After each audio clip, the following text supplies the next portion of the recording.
Selamat malam rekan-rekan Menyan.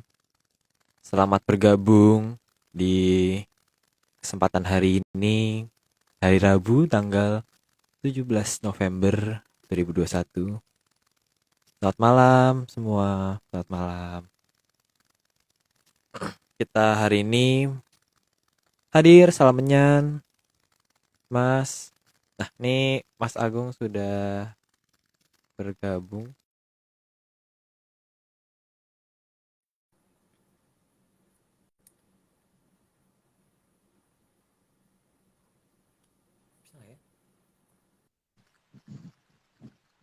Halo Arya.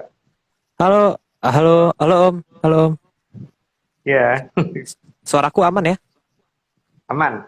Aman. Oke, sekarang kita Cuman itu nunggu. kurang naik dikit gitu. Oh Ininya ya, apa? siap, Kameranya. siap, siap. Ini di mana Arya posisi sekarang? Posisi di daerah Senen. Oh, Oh, di Senin. Kirain iya di di Senen. timur. Di Di timur. Di barat. barat, barat. Enggak, ini kita Enggak ya? lagi di pusat Jayakarta. Wih.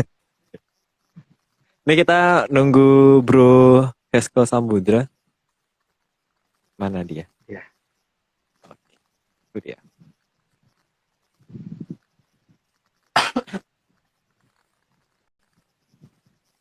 Ini kayaknya udah rame nih, udah 40 orang, udah 38. Ya. Halo Hesko, Halo, apa kabar? halo, Halo. Halo halo juga. Aryo. Halo, Bentar ya. jauh banget ya? Ini IndiHome bener gak ini? Aman, aman, Takutnya IndiHome aman, aman, sedang aman. digigit hiu lagi. Enggak. Aman kok, internetnya aman, aman. Gimana Oke. Hesko? Aman Hesko, sih. lokasi di mana kau sekarang? Di rumah, studio sih. Oh, di rumah. Oh, di studio. Keren. Anya. Oke. Minum, mari. Enggak baik. Oh, parah nih. Enggak baik. Oke, kita hari ini langsung mulai aja ya ke slide pertama. Langsung mulai? Boleh? Bagaimana Nih. Manggung? Langsung Ya, ya. ayo. Slide 1. Ya, karena banyak. Pada zaman besar Kaliswara, tepatnya di zaman Kolorwoboro, di Nuswantara terdapat kerajaan besar yang bernama Medang Kamulian. Jelas ya? Ya, Aman, jelas. aman. Oke. Medang itu kan nama tempat yang dibuka kan. Kalau Kamulian tempat yang dibuka untuk kemuliaan gitu. Jadi dikatakan Medang Kamulian karena memang semua kemuliaan berpusatnya di situ. Gitu. Cerita versi saya ya. Kalau versi yang lain nggak tahu. Versi saya begitu. Gitu. Oke, lanjut. Oke, lanjut. Oke. Kedua, Kerajaan Medang Kamulian adalah panutan dari semua negara yang ada karena terkenal akan kemakmuran beserta segala hal yang melimpah di dalamnya. Ya kalau nggak begitu nggak dinamakan Kamulian memang segala-galanya serba ada, serba melimpah dan serba makmur ya, serba makmur dan dari sisi apapun, termasuk dari sisi teknologi pun teknologi yang pada batas maksimum, jadi bukan yang masih harus berkembang. Seharusnya begitu. Cerita dongeng saya. Lanjut. Oke. Karena penyebutan Kamulian sama dengan Kamurian, maka Kerajaan Medang Kamulian sering juga disebut sebagai Kerajaan Medang Kamurian. Kayaknya udah pernah diceritakan di zaman kapan gitu nanti sehingga di mana keberadaan kerajaan itu nanti kan yang pernah kita ceritakan ada di timur Cibubur itu kan. Lanjut aja. Coba. Oke.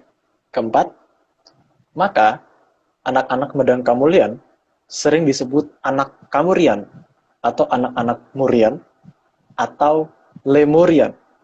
Le dari kata tole yang artinya anak-anak. Ya, dan itu berarti dia posisinya namanya Kamulian berarti kan daerah yang mulia itu dari daerah yang tidak akan kena hukuman. Kalau daerah yang tidak mungkin kena hukuman, maka daerah itu tidak mungkin tenggelam.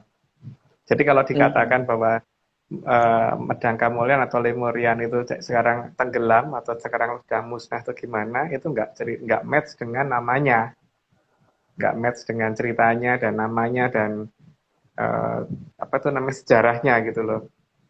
Eh, Apalagi kalau dikatakan sebagai negara yang punya kemuliaan tertinggi, bahkan mencapai batas teknologi tertinggi, itu maka tidak mungkin kalau misalkan itu ada di lautan gitu loh. Jadi kalau ada yang menyatakan itu di lautan, ya layak dipertanyakan. Gitu. Itu Lanjut. itu masih dengan kerajaan yang sama, Om. Berarti sampai sekarang masih ada gitu. Masih ada sampai sekarang. Ya. Oke. Lanjut ya, kelima. Ya. Kerajaan Medang Kamulyan mendapat anugerah buah pengetahuan yang membuat masyarakatnya menjadi sangat cerdas. Sehingga kerajaan Lemurian mempunyai teknologi yang sangat tinggi bagaikan kayangan pindah ke bumi. Di sini makin jelas ya bahwa kalau dia dikatakan sebagai kerajaan yang punya teknologi tertinggi, maka sangat mengada-ada kalau dikatakan kerajaan itu sudah nggak ada. Kerajaan itu sudah menghilang karena terkena bencana alam, itu nggak logis sama sekali ya. Walaupun mungkin ada orang yang nganggap itu logis, ya itu terserah dia gitu. Tapi kalau berani menyandang pakai nama Kamulyan, itu harusnya tidak akan mengalami seperti itu, dan nama itu pasti dipilih bukan asal ya, bukan asal, sehingga nama itu dipilih karena benar-benar menjadi suatu kerajaan yang bisa abadi gitu. Jadi bukan kemudian hilang tertelan ombak atau hilang terkena bencana alam. Justru bencana alam dia yang ngatur mungkin kan malahan, bukan karena dia yang terkena bencana. Lanjut. Oke. Keenam, buah pengetahuan atau Sang Mahajaya itu dibawa turun langsung oleh Sang Hyang Batari Sri. Dan atas perintah dari Sang Hyang Batari Sri, maka kerajaan Medang Kamulyan harus terus ada untuk menjaga keberadaan buah tersebut. Itu ada di dalam Seratan Terawak Gelaran. Jadi cerita itu memang dijelaskan bahwa hanya ada satu buah yang diletakkan yang dititipkan kepada manusia, dan kemudian itu harus ditanam, dan itu hanya untuk kerajaan itu gitu, dan turunannya ya, kerajaan turunannya, tidak untuk negara lain. Jadi karena memiliki itu, maka tidak mungkin itu kerajaan hilang gitu saja. Lanjut. Oke. Salah satu Mahaprabu yang mendapat tugas memimpin kerajaan Medang Kamulyan adalah Sang Mahaprabu Kalingga. Ya, bukan Kalingga ya. Bukan Kalingga, tapi Kalingga. Jadi dipisah. Ya, Kalin sama Ga-nya dipisah. Karena itu pengucapan dalam Sanskerta harusnya seperti itu. Jadi bukan menggunakan nama Kalingga. Cuman di zaman Jawa yang sekarang itu, huruf N di belakang itu kadang-kadang menjadi NG. Jadi jadi kadang-kadang diucapkan menjadi Kalingga. Tapi sebenarnya bukan. Harusnya yang nama aslinya Kalingga. Lanjut. Oke, ke-8. Sang Mahaprabu Kalingga adalah putra kedua dari Sang Mahaprabu Sri Mohopunggung. Sang Mahaprabu Kalingga mempunyai satu orang kakak yang bernama Prabu Gudungga yang menjadi adipati di kerajaan Jambudipa. Sedangkan adiknya yang bernama Prabu Baduga menjadi adipati di sisi barat dari aliran Amartasari yang bernama Kerajaan Galuh. Di sini yang memegang kerajaan itu bukan berdasarkan urut tua ya, tapi berdasarkan siapa yang kuat mendapatkan wahyu kalau di zaman beliau. Sehingga ketika wahyu yang memilih kepada putra kedua, ya putra kedua yang menjadi Mahaprabu gitu. Dan kemudian untuk sang kakaknya itu menjadi adipati di seberang, di Keraton Jambudipa, itu yang harusnya di daerah yang ada di pulau terbesar yang ada di negara kita ini gitu, yang ada di utara Jawa. Lanjut. Oke. Sang Mahaprabu Kalingga mempunyai putri yang sangat cantik yang bernama Dewi Langgeng Sari. Sesuai dengan namanya Kamulyan berarti bisa berumur panjang, maka putrinya pun dikatakan diberi nama Langgeng kan, karena dia akan abadi gitu. Dia diketahui bahwa dia akan berumur sangat panjang dan akan abadi. Dan ini juga yang menunjukkan bahwa kerajaannya masih ada sampai dengan hari ini dan tidak lenyap begitu saja.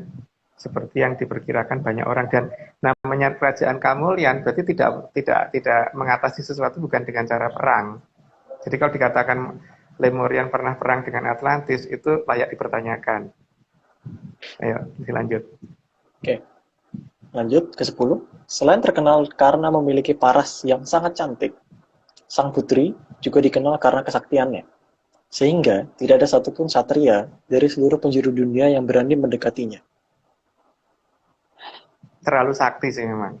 Terlalu luar biasa. Jadi memang tidak ada yang berani. Dari mulai ketempatan Sabdo Jati sampai beberapa kemampuan yang benar-benar tidak di atas manusia normal. Lanjut dulu aja. Oke. Salah satu kesaktian dari Sang Dewi Langgeng Sari adalah Aji Senggoro Macan. Dalam bahasa Jawa, macan kadang sering disebut Sardulo atau Sima. Maka terkadang Sang Dewi dikenal dengan panggilan Dewi Sardulo atau Dewi Macan. Ya, Aji Senggoro Macan wujudnya macan putih yang gedenya sebesar sapi ya, harusnya. Cuman sekarang kan sudah tidak banyak orang mengenal itu. Lanjut. Oke. 12. Besarnya macan yang mengikuti Sang Dewi sebesar kerbau dewasa. Ini kelewatan. Sehingga menjadikan para satria takut untuk mendekati Sang Dewi. Ya, tapi bukan hanya itu yang ditakuti. Nanti ada di berikutnya mungkin. Lanjut. Oke. Salah satu bagian yang paling ditakuti semua satria adalah ketajaman mata Sang Dewi. Jika Sang Dewi marah, maka sorot matanya bisa membuat orang menjadi batu. Itu salah satu aji-aji yang ada di tanah Jawa yang dimiliki oleh beliau yang sampai dengan hari ini masih dipegang. Dan mungkin ada beberapa wilayah yang layak dipertanyakan apakah pernah kena marahnya beliau itu, sehingga di wilayah tersebut banyak orang yang kemudian terkubur dan berubah menjadi batu. Karena kalau terkena sesuatu vulkanik itu harusnya bukan jadi batu, tapi jadi abu, gitu kan. Dan itu ada loh seharusnya di dalam sejarah dunia kita ini ada Pompei satu ya, negara. Pompei ya? Aku malah nggak ngerti ya itu di mana. Oh nggak tahu ya? Oh nggak tahu. Ini Kirain berarti di kayak Pompei. kisahnya Medusa bukan sih Om? Yang putri yang Medusa. bisa- Aku yang juga di kurang Yunani. tahu itu. Oh nggak tahu juga. Waduh. Tapi Kasih pancing Arif.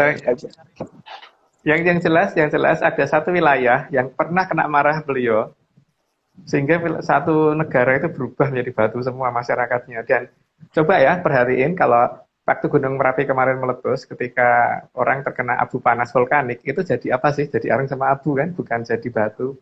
Ya enggak? Iya sih. Kecuali kena kemarin. Iya sih jadi keras gitu sih Om, tapi nggak jadi batu. Ya, tapi bukan jadi batu. Kalau jadi Iya. batu tuh itu bukan karena kena vulkanik, tapi kena sesuatu kutukan dari sesuatu yang tidak dipahami oleh masyarakat sekarang gitu. Berdasarkan dongeng kita ya, Ro ya. Jadi Oh iya bukan berdasarkan dongeng. Iya. berdasarkan- Oh iya. Benar benar benar benar. Oke. Itu harus ditekankan itu. Iya, Oke. karena kita mendongeng loh, bukan cerita nyata gitu. Bukan. Oke, lanjut. Yuk mari. Oke, lanjut dulu ya. 14. Karena para satria takut akan tatapan mata Sang Dewi Langgeng Sari, maka tidak ada satupun satria yang berani mendekati Sang Dewi. Bahkan melihat pun juga tidak berani. Ya karena memang sangat mengerikan sekali kalau sampai seperti itu gitu. Jadi ya memilih untuk menghindar dari beliau. Jadi memang tidak gampang untuk mendekat oleh. Ya, kalau cantiknya sih cantik banget, tapi kalau udah marah amit-amit. Lanjut. Oke. 15.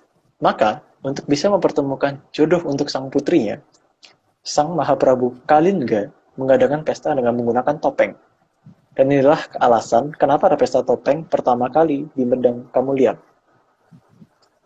Jadi matanya mah harus ditutupin kan, berarti tidak boleh melihat secara langsung. Jadi ada lapisan penutup dulu gitu. Jadi sebenarnya bukan topeng yang matanya terbuka gitu. Dan itu pertama kali diadakan di Medang Kamulyan karena untuk membantu Dewi Langgeng Sari untuk mendapatkan jodoh. Dan lanjut dulu daripada kebablasan lagi. Oh itu berarti pakai kacamata hitam gitu ya berarti? Kayak maksudnya ada satu Ada layer kacanya. lagi yang di sini itu adalah kacanya ya berarti. Oh. Ya ada, tapi kacanya khusus. Kalau cuma kacamata biasa zaman sekarang ya sama aja, nggak ada gunanya sih.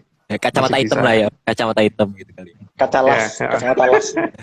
Kacamata alas. Oke, mari kita lanjut dulu. Lanjut dulu. 16. Dalam pesta topeng ini, tatapan mata Sang Dewi Langgeng Sari tidak langsung dalam melihat area pesta. Karena dikhawatirkan, semua akan berubah menjadi batu. Diharapkan, dalam pesta ini ada satria yang mau mendekati Sang Dewi.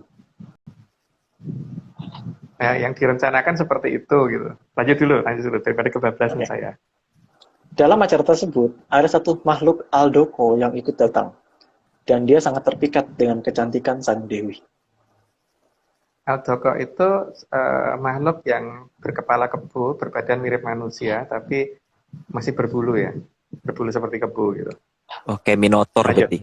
Ya, jadi ketika pas datang kan dikirain dia pakai topeng, benar nggak pakai topeng. Lanjut. Oh. Ada di Eropa semua tuh Minotaur sama Medusa. Oke, Ayo, 18. lanjut. Karena merasa agak terganggu oleh Sang Aldoko, tanpa sadar, Sang Dewi Langgeng Sari mencopot topengnya, dan ternyata Sang Aldoko tidak menjadi batu. Hal ini membuat Sang Dewi terkejut dan mengira Sang Aldoko adalah orang yang memakai topeng kerbau. Ceritanya demikian. Kalau lanjut dulu. Oke. Sang Aldoko yang bernama Sang Mahesa Suro merasa malu dan akhirnya memilih kabur karena takut ketahuan siapa dia sebenarnya. Dan Sang Aldoko berjanji akan menemui Sang Dewi keesokan harinya di taman belakang Keputren. Dikarenakan Ya. Belum. Ya. Lanjut dulu aja, lanjut itu. Ini ceritanya mirip sama ini cerita romansa Eropa nih. Nggak usah. Oh, nggak ada. Oke. Lanjut. Nggak ada. 20. Dikarenakan halaman belakang Istana Medang Kamulian sangat luas, maka Sang Dewi menunggu Sang Mahesa Suro dari atas balkon istana yang sangat tinggi. Ya, karena sangat luas kan dan banyak pepohonan di situ, sehingga kalau melihat dari bawah ya mungkin ketutupan pohon kan, banyak pohon dan tanaman yang penghias taman itu semuanya bisa menutupin semua karena cukup tinggi di atas ukuran manusia. Jadi terpaksa harus melihat dari ketinggian, dan pada saat melihat di ketinggian itulah mungkin semua dalam jarak yang sangat jauh baru bisa terlihat. Lanjut. Oke. 21. Karena takut ketahuan aslinya, Sang Mahesa Suro menggunakan aji ginting dan mengubah dirinya menjadi seseorang yang sangat tampan. Dalam bahasa apa tuh namanya? Apa tuh namanya yang di film yang bisa merubah wajah itu? Mission Impossible ya. Mission Impossible. Jadi istilahnya Mahesa Suro melakukan Mission Impossible tapi menggunakan aji ginting hingga wujudnya berubah seperti orang beneran gitu. Kayak Scarlett Johansson di Marvel kali. Yeah. Black Widow. Aku kira Beauty and the Beast. Ya. Oh, bukan. Yuk, mari next dulu. Ya, mari. Next dulu. 22 ya. Ya. 22. Pada awalnya, Sang Mahesa Suro sangat takut dan hanya bisa mengagumi kecantikan Sang Dewi dari kejauhan. Maka, setelah sekian lama mengamati taman belakang istana, Sang Mahesa Suro kemudian memberanikan diri melempar batu untuk memberitahuan posisinya pada Sang Dewi. Ya, karena kalau teriak nanti ketahuan penjaga taman dan sebagainya, maka ya menggunakan kode seperti itu yang paling gampang. Lanjut. Oke. Pertemuan itu sangat mengesankan bagi Sang Dewi. Sebenarnya, karena kewaspadaan matanya, Sang Dewi sudah tahu siapa sebenarnya yang ada di hadapannya itu. Tapi, karena merasa tidak ada satupun satria yang mau mendekatinya, maka lama-kelamaan hati Sang Dewi luluh kepada Sang Mahesa Suro.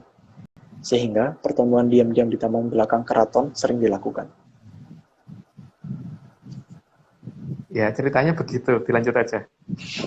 Oke. Waduh. Melihat 24, romantis sekali ya. Melihat 24, melihat gelagat cucuknya yang kelihatan tidak wajar, Sang Sri Mahapunggung lalu mengamati Sang Dewi dari kejauhan.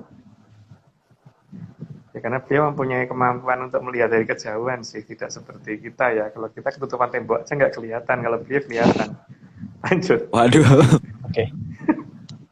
25. Sang Sri Mahapunggung benar-benar terkejut saat melihat siapa yang sering ditemui Sang Dewi di taman belakang kerajaan. Ya Pak. paling tidak mungkin merasa agak malu juga sih kalau apa namanya cucunya bertemu dengan makhluk seperti itu gitu. Lanjut dulu. Oke. 26. Maka Sang Sri Mahapunggung lalu memberitahukan kepada putranya, Sang Mahaprabu Kalingga, tentang semua kejadian yang dilihatnya di taman belakang istana. Ya, karena yang berhak bertindak kan orang tuanya, maka yang dilaporkan ya ke orang tuanya dulu. Lanjut. Oke. 27. Sang Mahaprabu Kalingga lalu mengamati sendiri kejadian yang ada di belakang istana sesuai petunjuk ayahandanya. Ya, lanjut dulu karena nggak perlu diperjelas, itu udah jelas. Oke. 28. Maka saat melihat Sang Mahesa Suro datang, Sang Mahaprabu Kalingga lalu mengeluarkan panah Sang Sarutomo dan ditembakkan ke Sang Mahesa Suro. Biar wujud aslinya kelihatan gitu, maksudnya pengen menunjukkan wujud aslinya, tapi sebenarnya ya putrinya udah tahu itu siapa. Lanjut. Oh iya Om, itu berarti Sarutomo itu sama pusoko yang dipakai Parikesit ya Om? Waktu Iya, ngebunuh. kan itu turun-temurun. Iya, turun-temurun itu Oh. dari zaman itu. Mantap. Oke. 29. Sehingga terbukalah wujud asli Sang Mahesa Suro. Hal ini membuat Sang Mahesa Suro kaget dan hampir kabur. Ya paling tidak malu ya, karena kelihatan bentuk aslinya dan dia merasa dia juga bukan manusia dan merasa juga bagaimana gitu. Jadi ya lebih baik mau kabur, tapi ya nggak bisa karena ada di terusnya ceritanya. Lanjut dulu. Oke. 30. Tapi saat akan kabur, justru Sang Dewi memegang tangannya sehingga Sang Mahesa Suro tidak bisa kabur. Ya mau Gemes banget. kabur dipegang gitu, jadi nggak bisa lari. Lanjut dulu. Gemes banget. Gemes banget ya. 31. Dalam kondisi tersebut, Sang Mahaprabu Kalingga marah dan sempat mengusir Sang Mahesa Suro. Itu bisa dimaklumi ya, karena orang tua kan kalau melihat siapa yang ada di dekat putrinya pasti akan melakukan hal yang sama, itu bisa dimaklumi. Lanjut. Karena sangat sayangnya kepada Sang Dewi, maka Sang Mahesa Suro tidak melawan sama sekali dan hanya pasrah kepada Sang Mahaprabu Kalingga. Ya, dan memilih pergi ya tentu saja. Terus lanjut dulu. Oke. 33. Dalam kondisi tersebut, tiba-tiba ada cahaya dari langit yang turun dan berubah menjadi Sang Hyang Bathara Narada. Kemudian melerai pertengkaran yang terjadi. Loh. Sang Hyang Bathara Narada lalu menjelaskan kepada agar Sang Mahesa Suro menjalani tarak broto untuk bisa berubah wujud jadi manusia dan menanyakan apakah Sang Dewi mau menanti sampai pada masa di mana Sang Mahesa Suro bisa menjadi manusia secara sempurna. Loh itu Bathara Kaneka putranya di situ. Sampai situ. Sampai rumah. Ya, lanjut dulu. Oke, 34. Akhirnya, Sang Mahaprabu Kalingga luluh hatinya dan ikut menasehati agar putrinya bisa lebih sabar dan mau menunggu dalam jangka waktu yang sangat lama. Sangat lama loh ya, karena itu jadi zaman Kololo Waboro. Ini bukan hitungannya bukan hanya 1-2 hari atau 10-20 tahun, bukan 100-200 tahun, tapi lebih dari itu. Lanjut. Ada wayang apa tadi? 35. Kejadian tersebut kemudian dilaporkan ke pertapaan Sang Sri Mahapunggung. Sang Sri Mahapunggung akhirnya ikut merestui hubungan Dewi Langgeng Sari dengan syarat Sang Mahesa Suro berubah menjadi wujud manusia sejati. Itu persyaratan yang diberikan oleh Sri Mahapunggung dan itu wajar sebagai orang tua, begitu tuh wajar sekali. Oh berarti ya kan nggak mungkin Jadi- tuh ibunya Aryo juga nggak mau kalau Aryo sama Munyo itu kan juga nggak mau. Oh iya, itu benar, itu benar. Oh, berarti pernikahan antar spesies, istilahnya aku ngomongnya antar spesies itu nggak boleh berarti Om. Emang atau Bukan nggak boleh ya, tapi yang jelas kan apa namanya ya yang namanya orang tua sih pengennya nggak begitu kan. oh pengennya terbaik aja gitu ya mungkin ya. Iya, ya itu wajar untuk orang tua. Lanjut. Berarti boleh ke. Hah? Ya, 36. Rusak. 36. Maka Sang Mahesa Suro akhirnya memilih pergi ke Gua Kiskendha dan melakukan talak broto di gua tersebut sampai permintaannya dikabulkan oleh Kadewatan. Nah, Gua Akis Kendo ini ada perbedaan antara saya dan cerita wayang ya, dan mungkin ada orang yang menganggap itu di Jawa Tengah, tapi kalau saya menganggap itu dekat Sungai Berantas. Lanjut dulu. Oke, kuatnya keinginan dan besarnya prihatin dari Sang Mahesa Suro selama ribuan tahun, maka mengakibatkan sinar kuat yang memancar dari pertapaan Sang Mahesa Suro. Seperti ada cahaya kuat banget gitu. Jadi gimana ya? Tapi kalau manusia mungkin nggak bisa mengamatin itu gitu. Yang bisa ngamatin dari kadewatan dan sinar itu bikin geger sampai ke kayangan. Lanjut. Oke, 38. Bahkan dari kayangan puncakin Pemalang, Sang Hyang Ogra Pesti mendengar semua yang diinginkan Sang Mahesa Suro. Ini Ini udah sampai ke kayangan paling tinggi. ini udah paling tinggi Om. Ini Iya, paling tinggi. wah, berarti Versi hebat saya. banget. Oh, itu hebat banget berarti Om itu ya udah sampai mesti Iya. kedengeran sampai presiden gitu. Kasarnya. itu versiku loh Aryo. Kalau versi Oh, orang iya. lain kan enggak. Kan Oh, iya. versi saya itu. Iya. Oke, lanjut. 39. Sebegitu kuatnya pancaran cahaya dari Sang Mahesa Suro ke kahyangan dan dari Sang Hyang Ogra Pesti ke pertapaan, maka bukit tempat Sang Mahesa Suro melakukan talak broto kemudian dinamakan Gunung Pancar. Ya, karena Ambil. memancarkan cahaya yang sangat kuat dari situ. Jadi yang pernah kita datangin itu Aryo, sehingga di Oh, daerahnya iya. kan ada batu-batu besar itu ya. Lanjut. Oke. Ya dulu, nanti aja pas gambar itu kalau ada. Sabar, Iya. sabar Aryo. Oh iya. Kita juga Waduh, pernah kesana. udah menggebu-gebu ini. 40. Sang Hyang Ogra Pesti lalu memberikan mantra khusus melalui Sang Hyang Bathara Narada agar Sang Mahesa Suro bisa berubah wujud menjadi manusia. Wayangnya ada di Ya, sana kalau- ya. Karena permintaannya dari Sang Hyang Ogra Pesti langsung, karena yang tertinggi yang memberi perintah ya Bathara Narada hanya bisa dikodawuh gitu. Hanya bisa, ya siap komandan gitu kan. Lanjut. Oke. 41. Setelah mendengarkan semua perintah dari Sang Hyang Ogra Pesti, Sang Hyang Bathara Narada langsung turun ke pertapaan Gua Kiskendo. Sang Hyang Bathara Narada menuntun Sang Mahesa Suro secara perlahan-lahan supaya bisa mengingat semua mantra pemberian dari Sang Hyang Ogra Pesti.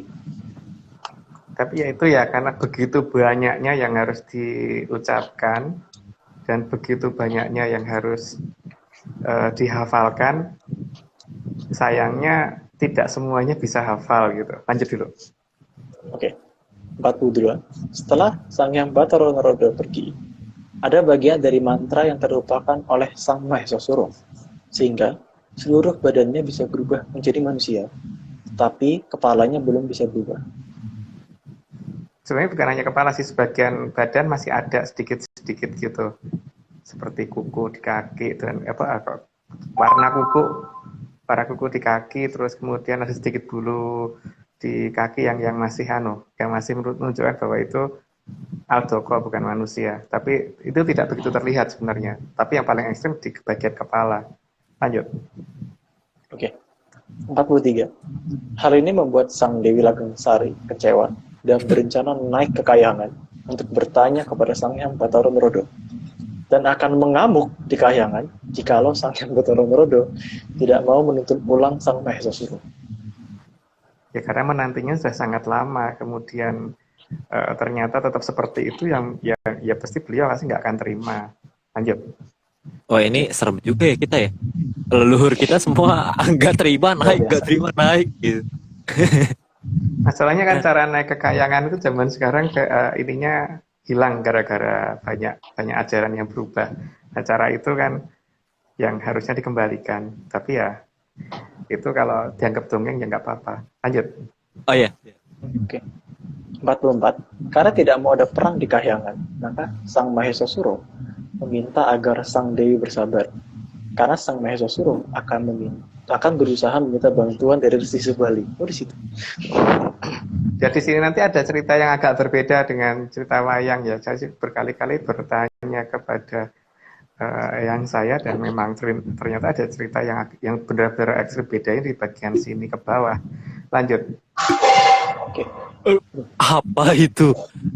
maaf ya. 45. Sang Dewi lalu mencari keberadaan Resi Subali dan akhirnya bertemu dengan Sugriwo dan Subali. Lalu mengutarakan semua maksudnya saat bertemu dengan Subali. Karena waktu itu Resi Subali dianggap sangat sakti, jadi dipikir beliau bisa membantu gitu. Tapi ya namanya makhluk seperti itu ya, jadi logika waktu diajak bicara mungkin nggak paham maksudnya. Lanjut. Oke, 46. Subali mau membantu dengan syarat agar Dewi Langgengsari menjauh dulu ke pertapaan Cinta Langgeng di Medang Kamulian selama 40 hari. Subali, Karena khawatir kalau salah langkah nanti beliau ngamuk gitu. Jadi terpaksa supaya bisa agak tenang sebelum pembicaraan dimulai, diminta Dewi Langgengsarinya mundur dulu ke tempat lain supaya bisa mengerti apa yang dimau oleh Mahesasura secara betul gitu. Lanjut dulu. Oke. 47. Subali merasa bahwa dirinya tidak tahu apa yang harus dilakukan. Maka kemudian berpesan kepada Sugriwo bahwa nanti kalau ada darah putih, maka Subali sudah mati. Dan agar sang Mahesasura tidak mengamuk, maka diminta menutup Gua Kiskendha dengan batu-batu besar. Nah itu dia yang nantinya menjadi ciri-ciri di mana letak Gua Kiskendha di daerah Gunung Pancar itu, di mana itu ciri-ciri utamanya. Lanjut. Oke. Nah, selanjutnya, kedatangan Subali membuat sang Mahesasura sangat senang. Sang Mahesasura meminta Subali bisa membantunya agar kepalanya tidak lagi berupa kepala kerbau. Namun, jika nanti gagal, maka sang Mahesasura akan menghukum Subali. Ya, mungkin dilanjut dulu aja daripada nanti kebablasan aku cerita. Lanjut. 49.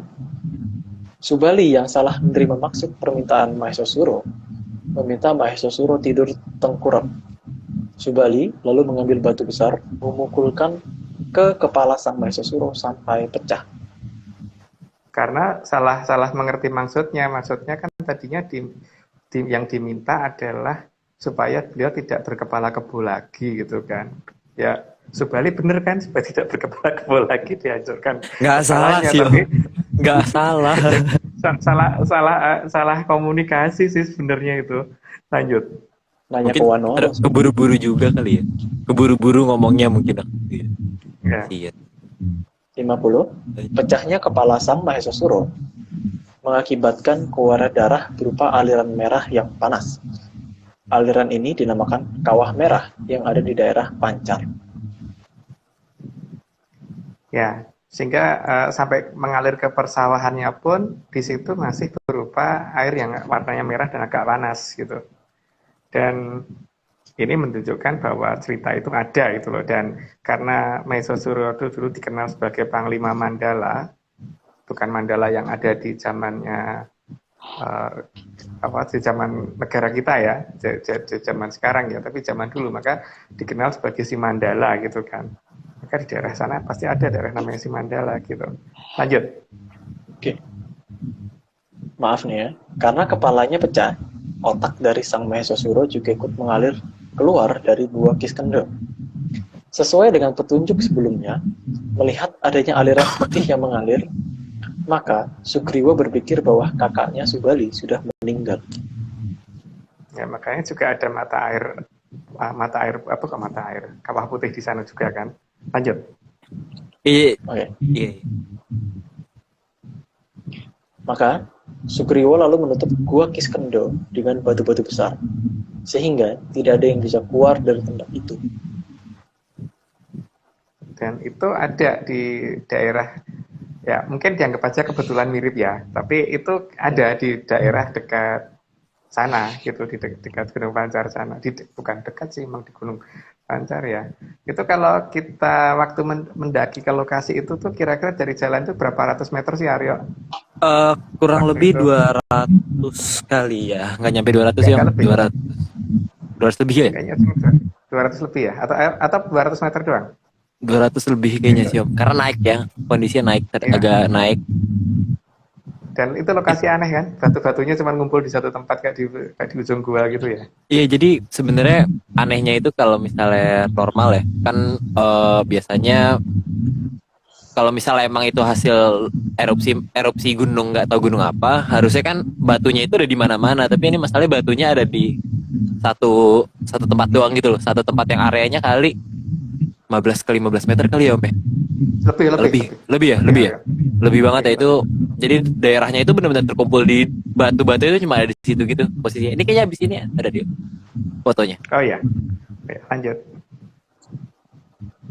Nah, Ya, ini Lima dia. Putih kan? Belum diputer. Nah, wajah bapak adanya. Maka di Gunung Berbatu. Pacar ada satu wilayah yang sampai hari ini terdapat tumpukan batu yang terpusat hanya pada satu tempat, dan beberapa batu besar berserakan dekat Gua Kiskendel. Karena ketika batu-batu itu oleh Sugriwo dan anak buahnya Sugriwo dilemparkan untuk menutupi Gua Kiskendel, memang tidak semuanya jatuh tepat di depan pintu Gua Kiskendolnya itu kan, jadi sebagian berserakan di sekitar sana, dan batunya gede-gede bener itu. Gede-gede bener, tapi mayoritas terkumpul di depan guanya, dan itu kelihatan banget sih. Cuman ngumpul wilayah itu doang gitu. Lanjut. Oke. Dan maksudnya buat nambahin aja, di daerah situ juga yang itu tadi tuh Kawah Merah itu lokasinya nggak jauh dari sini ini, di bawah lokasinya itu Bukan batu. bukan, jadi cenderung di bawah lokasi ini gitu loh, jadi agak turun lagi. Iya, Gitu. jadi kayak mengalir ke bawah, logis kan. Kawah Putih juga begitu kan, mengalir ke bawah itu juga. Iya, kawah merah sama kawah putih. Jadi ya ceritanya logis gitu kalau misalnya emang ada kawah merah dan kawah putih di situ. Sesuai Masuk dengan akal. cerita tentang itu kan. Terus di samping itu cukup aneh sekali kan, itu batu-batu kok bisa ngumpul di situ gitu loh. Tapi Iya. itu berdasarkan kesesuaian dengan dongeng kita ya, Ro, ya, bukan dengan wayang yang sekarang ini beredar ya. Bukan. Kalau Data kita menyatakan begitu gitu ya. Iya. Karena yang kita terima begitu. iya, Iya, berdasarkan karena menyan ini. kalau dilakukan wayang sekarang kan malah berantem gitu, bukan Iya. membantu. Iya, tapi tidak seperti itu yang kita terima ternyata. Apalagi beliau dikatakan sebagai pasukan, termasuk sempat ini kan jadi panglima untuk membantu pasukan kita dalam ekspansi negara sampai di luar sana gitu. Sebelum di sela-sela Talak Brotonya itu gitu. Makanya dikenal dengan nama si Mandala. Oh, Cuman- mungkin ini ya kayak Iya. disalahgunakan gara-gara beliau kan berupa raksasa gitu kan, berupa Aldoko lah gitu, Aldoko ya, Aldoko. Bukan yang raksasa. berkepala kerbau. Mungkin disalahgunakan orang mikirnya, oh bentuknya bukan manusia, pasti jahat gitu kali ya. Apalagi bertanduk. Iya, bertanduk. Ya. Iya, pas. Ya, tapi lokasi itu yang ditutupi batu itu, kita hanya menemukan lokasi itu yang sesuai dengan adanya Kawah Merah sama Kawah Putih cuma di situ ya. Di Iya, lokasi lain kita nggak betul. Dan kebetulan banget di sana pas kita datang itu ada monyet satu. Aku ingat banget. Ada monyet yang nyambut gitu, ada monyet ya kayak di pohon itu ada monyet gitu. Itu cuma satu. Nggak ngerti ngapain dia. Iya. Itu kan aneh juga. Aneh Mungkin banget. ketemu saudaranya sih, yuk. Ketemu lu. Oh, iya, siap. Ayo next. Kita mau next ini habis ini selain 54 tuh. Selain 54 jadi kita. 54, Subali yang merasa bersalah memilih bertapa di dalam Gua Kiskendel untuk menebus kesalahan. Oh iya. Nggak perlu diceritakan lagi sih, lanjut aja. Oke. Masih ya. Meskipun kepala telah hilang, Sang Mahesa Suro yang mempunyai aji Pancasona masih tetap bisa hidup. Ya, di zaman segitu masih pada aneh seperti itu ya untuk orang zaman sekarang. Yang kemarin kita ceritakan kan tinggal kepalanya masih hidup, sekarang tinggal badannya masih hidup. Yang minggu lalu ya terutama. Lanjut. Oh, Ini tapi berarti bukan Subalinya yang punya Pancasona ya? Enggak harusnya. Kalau yang kita terima nggak begitu. Tapi ya nggak tahu kan, orang tuh boleh berpikir beda-beda ya. Oh, mungkin Subalinya lain kal. Oh, lu ay. Iya. Beda cerita. Lain kayaknya. Beda cerita. Oke, lanjut ya. Lanjut. 56. Sang Dewi sangat kecewa saat mendengar laporan tersebut dari Sang Lembu Suro yang merupakan adik dari Sang Mahesa Suro, dan akan mempertanyakan masalah ini ke Sang Hyang Bathara Narada. Ya. Lanjut dulu aja daripada Tapi Om, kebablasan. aku mau nanya sih Om. biar ceritanya kebablasan. Ini itu kan tadi kan ada dua nama yang maksudnya dua-duanya memiliki nama Suro gitu. Yang pertama itu Sang Lembu Suro sama Sang Mahesa Suro. Nah itu artinya sebenarnya Suro itu artinya apa sih, Om? Kan Mahesa itu kerbau, lembu ya lembu gitu. Suronya itu artinya apa sih, Om? Macam-macam arti suro ya, tapi bisa bisa berarti tempat, bisa berarti apa gitu, tapi sebaiknya tidak di sini. Oh, tidak di sini. Jelas Oke, ini kalau yang Nanti lembu kita- suro nanti ada hubungannya dengan nanti akan munculnya sapi merah itu, tapi nanti tidak dalam cerita kita. Jadi nanti ini budget yang unpublished ya. Lanjut. Oh, Oke, siap, siap. nanti siap. kita ke Cibubur, Aryo. Oke, siap. Oke, 57.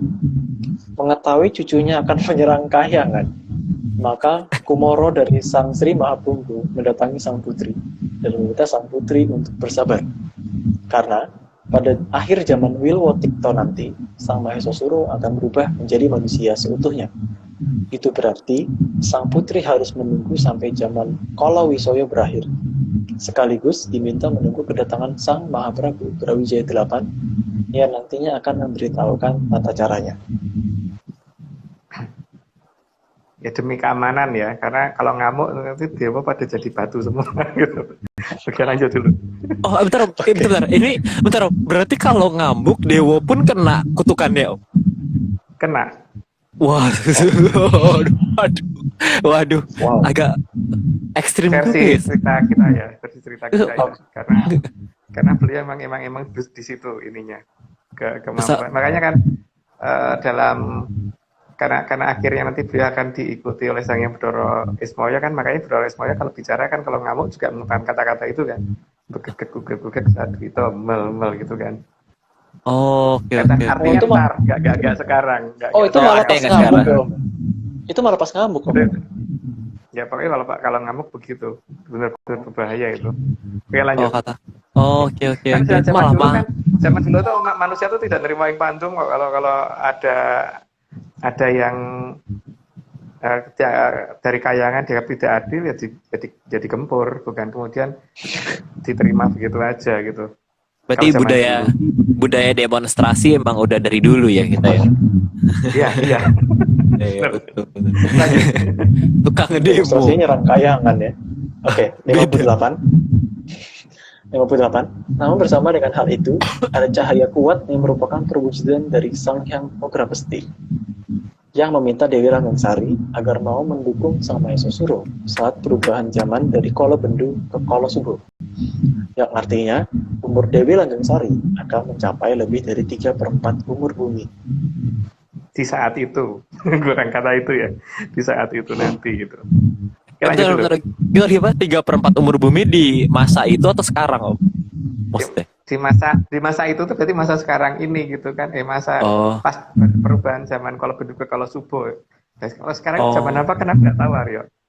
Oh iya benar. Nggak ada yang tahu kita. Kita bukan ahli zaman loh, jadi kita nggak ngerti ini zaman apa gitu. Ya lanjut. Zaman 2021. 59. Oleh karena itu, lambang banteng atau Mahesa dijadikan lambang pasukan khusus sejak zaman itu, dan Sang Lembu Suro yang memimpin. Pasukan ini merupakan pasukan yang paling mengerikan yang pernah dimiliki Nuswantara, karena bisa melakukan serangan dalam sekejap tanpa terduga dan tidak bisa dicegah, karena semuanya merupakan Aldoko. Pasukan kelewat nekat istilahnya. Pasukan Lombok Impling yang terkenal begitu, mungkin karena salah sebut, mungkin ada yang nyebut Viking atau gimana gitu, saya kurang tahu deh. Lanjut. Waduh. Di Eropa juga ya. Maka kalau ada pasukan bertanda menggunakan tanduk, ya itu harusnya pasukannya Lembu Suro. Lanjut. Oh yes, oke. 60. Bahkan lambang kedatangan kembalinya Sang Mahesa Suro tergambar jelas sebagai satu-satunya lambang kepala makhluk yang selalu digunakan dalam sejarah Nuswantara. Sampai dengan hari ini kali. Kemungkinan loh ya, kemungkinan sampai dengan hari ini. Makanya ada di satu Pancasila gambar yang kemudian nggak tahu deh ada apa enggak. Oh nggak tahu ya. Nggak pernah lihat ya. Yang sama mungkin gambar partai. Ya, mungkin lanjut. Iya, tapi ini unik loh. Setelah aku pikir kenapa nggak gambarnya kalau kepala kucing gitu. Kalau kucing itu kan lucu gitu loh. Atau, Maksudnya atau kepala macan ya, karena macan ya kan kepala lebih sangar macan ya. gitu, lebih Atau sangar. kepala naga gitu. Kepala Kenapa kepala naga, kebo? Oh iya, kenapa kepala kebo ya, bukan hamster kepala, gitu, atau kepala sapi gitu, bukan kepala sapi atau ya bisa kepala kelinci. kebo. Kalau kalian milih yang sangar kan harusnya kepala macan, kepala apa, kepala apa lagi Ya, tuh? Kalau macan, Tetangga, singa, ular, singa, tetangga, tetangga naga. sangar juga. tetangga, Mertua, mulutnya mertua. mertua. Bus ngawur. Oh ya, Ayo, lanjut lanjut. Banyak kan bercanda ini. Nomor 1, sehingga pergantian panjang dari Sang Mahesa Suro dan Sang Dewi Langgeng Sari dimulai kembali sampai menunggu datangnya Sang Mahaprabu Brawijaya VIII yang akan membantu masalah yang akan dihadapi Sang Mahesa Suro. Karena sebenarnya beliau juga menghadapi masalah yang sama karena putra mahkotanya kehilangan badan kan. Di sini yang sudah kita ceritakan di minggu lalu gitu. Jadi di sini nanti makanya akan disatukan rencananya, tapi nggak tahu ceritanya bagaimana. Mungkin ceritanya nanti urut-urutannya ntar deh di yang ini setelah ini gitu. Tapi yang jelas nama Mahesa Suro nanti akan kepake juga setelah disatukan tetap akan kepake gitu ya. Cuman yang entah yang depan entah yang belakang gitu, karena kebetulan putra mahkota juga namanya Mahesa Pangarso kan, jadi kenapa juga itu diberi nama itu kan mirip juga ya namanya gitu. Jadi lanjut dulu deh. Oke, siap. Tipis-tipis ya, 62. Maka sejak saat itu, semua raja yang akan menurunkan Sang Mahaprabu Brawijaya VIII selalu dilindungi oleh Sang Dewi Langgeng Sari dan diturunkan ciri khusus berupa aji Senggoro Macan berupa harimau putih. Sehingga sejak saat itu di setiap keraton selalu ada pagrogolan untuk kandang harimau. Jadi aji Senggoro Macan menjadi aji yang sangat jadi ciri khas Mahaprabu yang dalam lindungannya Dewi Langgeng Sari. Dan raja-raja itu pasti punya itu. Jadi dari terah ke terah itu yang masih mempunyai itu berarti dia ada dalam lindungan Dewi Langgeng Sari. Kalau tidak ya tidak gitu kan. Jadi kita lihat saja siapa yang memiliki itu. Itu berarti kan itu terah garis yang sedang dalam pengawasan beliau gitu. Dan nama Pagrogolan juga muncul setelah waktu itu kan, karena kadang-kadang si Senggoro Macan juga mewujud secara kasat mata, jadi bukan secara astral, kadang-kadang mewujud secara kasat mata, sehingga perlu disediakan tempat juga gitu. Oh, Oke, lanjut dulu. serem juga ya kalau dipikir-pikir. Yes. Lewat tol ada singa. Nah, Jangan dong. Sejak saat itu juga, Keraton Medang Kamulian ditutup agar tidak terlihat lagi, dengan tujuan agar keraton di bawahnya bisa muncul dan ada kilir gumanti. Tapi, tetap ada dalam pengawasan Lemurian, maka Lemurian tetap abadi dan tidak terkena bencana apapun. Itu yang perlu ditegaskan ya, Lemurian tidak hancur, tidak terkena bencana alam dan tidak terkena wabah apapun dan apalagi tenggelam dalam lautan gitu. Jadi kalau memang dianggap bisa tenggelam dalam lautan ya terserah itu ada interpretasi lain. Tapi kalau bagi saya, walaupun ini cuma dianggap dongeng, bagi saya mereka tetap ada sampai dengan hari ini dan keratonnya benar-benar besar. Dan ada di wilayah yang tidak gampang dijangkau oleh ini, walaupun ada di daratan, jadi bukan di lautan. Jadi daratan, jadi bukan di lautan. Jadi benar-benar di wilayah yang tidak terduga-duga oleh banyak orang. Dan untuk masuknya pun tidak gampang. Jadi hanya ada berbagai tata cara yang digunakan untuk masuk dan itu semua sangat masuk akal sebenarnya, tapi tidak untuk dibuka di sini karena itu memang bukan bagian yang publish. Gitu. Nah itu berarti raja terakhirnya kan berarti memang masalah di sini kan supaya ada gilir gumanti kan, supaya semuanya serba berganti, karena kalau tidak kan berarti tidak akan tercapai di masa sampai akan disatukannya Mahesa Suro dengan Mahesa Pangarso di waktu nanti kan. Jadi supaya itu ada maka harus harus ada gilir gumanti dan supaya itu semua terjaga maka semuanya harus dalam pengawasan semua. Kalau tidak kan nanti bisa salah perhitungan. Ya gitu deh ceritanya, mungkin kalau dijabarin di sini mungkin terlalu.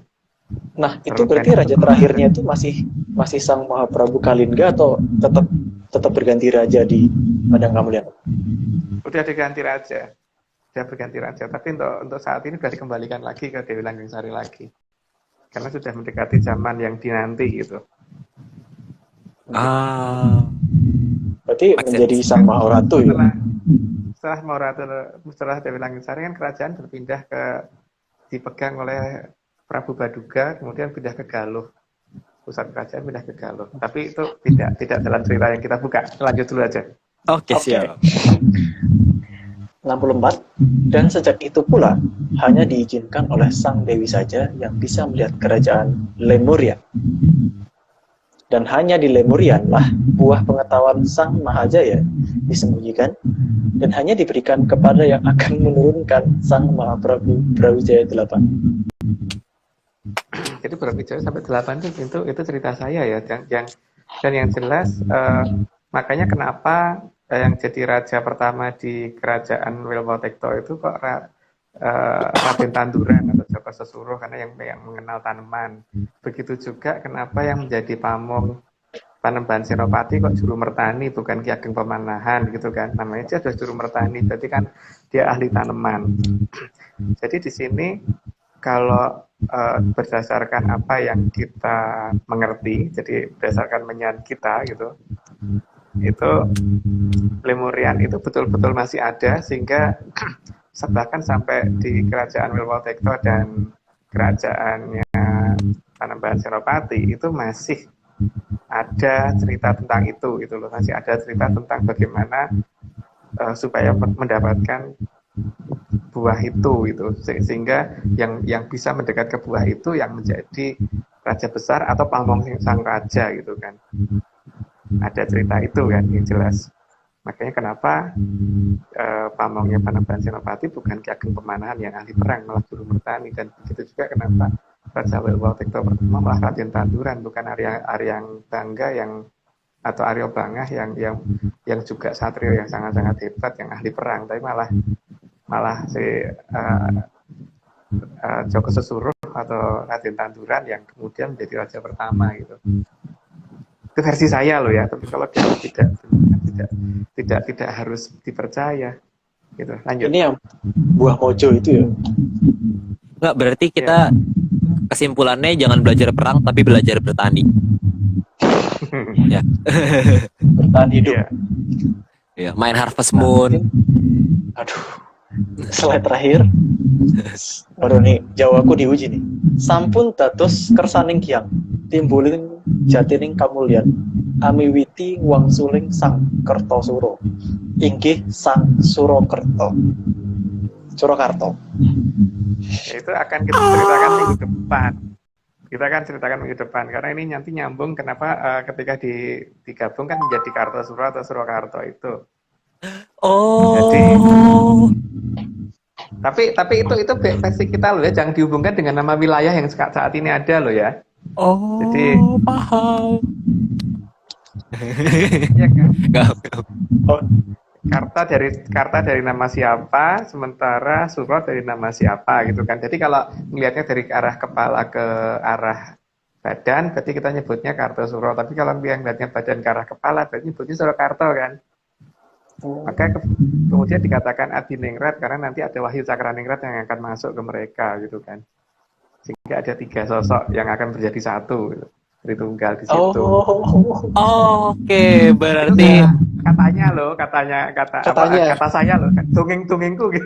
Dongengku dari kalau kebenaran. Kalau ada yang pada menyandar bingung Kerto itu dari mana, ditonton ya video episode sebelumnya Om ya. Tepat video sebelumnya. Video sebelum ini ditonton. Siapa itu nama Kerto itu dari siapa? Ada dia lagi.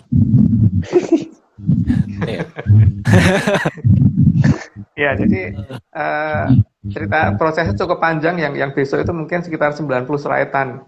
Jadi kalau ini kan cuma 65 ya. Karena harus jelas. Semangat bukan, besok, bukan, Bos. bukan berarti jelas sih, ya agak jelas gitulah mungkin. Karena kalau terlalu terang banget nanti kan jadi nggak baik malah. Jadi mungkin sebagian memang cerita, ada beberapa cerita yang kita hilangkan karena supaya tidak menyinggung pihak yang tidak ingin disinggung gitu kan. Jadi kita memang menghilangkan beberapa cerita tertentu nantinya berdasarkan cerita saya dari kenapa ada nama Kartosuro atau Surakarta itu gitu. Tapi ini bukan nama wilayah atau nama keraton loh yang kita ceritakan loh ya, tapi nama orang loh ya. Nama Oh, orang iya, yang iya. akan turun jadi Seero Cokro nantinya gitu. Gitu. Menarik ya pembahasan hari ini. Mungkin Kayak lebih lengkap serial. nanti kita ke Cibubur.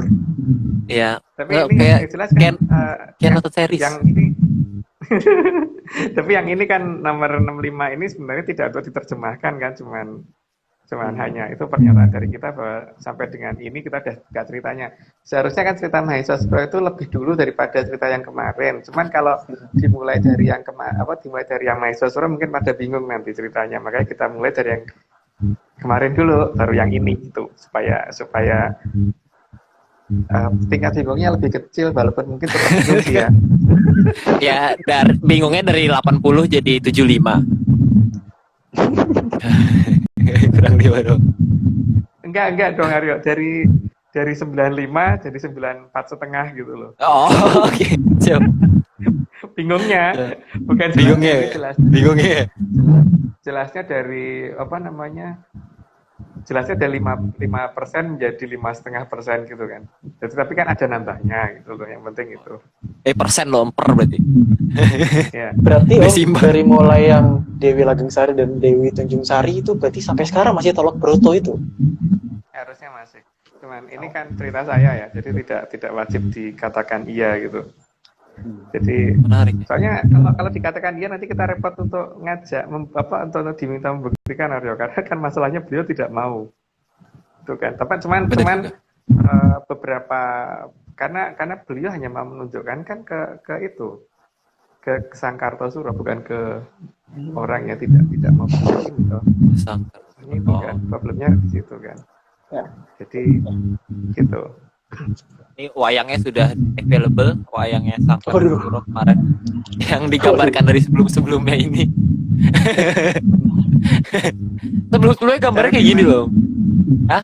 Bikin sendiri Om. Bikin sendiri Om. Coba ahli natah wayang berarti. Bukan Om, maksudnya mesen. Mesen, bukan beli. Mesen. Ya. Oke. Oke. Aryo. Oke. Mungkin akhir kata sudah jam 9.58. Artinya apa nih Om? 9.58? Nggak ada. Jadi nggak ada artinya sebenarnya. Jadi teman-teman, kita berterima kasih kepada Om Agung, Bapak Agung, Bapak Bimo. Bapak Bimo, terima kasih atas penjelasannya hari ini. Juga Mas Heskel, Bro Heskel, ya. Makasih Bapak Heskel. Terus juga Pak Marius sih, Bapak Marius nih mungkin hari ini bergabung juga Bapak Marius. Mas Dani Argi, gambarnya Mas mantap seperti biasa, ganteng banget. Tinggal ditunggu merchandise. Keren banget itu kalau jadi merchandise. Okay. Terus juga Pak Iwan juga makasih banget Pak Iwan. Terus juga Mas Rahardian yang selama ini selalu nge-backup teks di chat. Terus juga mungkin hari ini Mas Nogo hadir nggak ya? Mas Nogo juga mungkin makasih ke Mas Nogo, dan makasih juga pada para penyanyi semua udah mau bergabung hari ini, dan salam menyan, sampai jumpa minggu depan. Kita bahas tentang Sang Kartosuro. Dadah, salam menyan semua, sehat-sehat.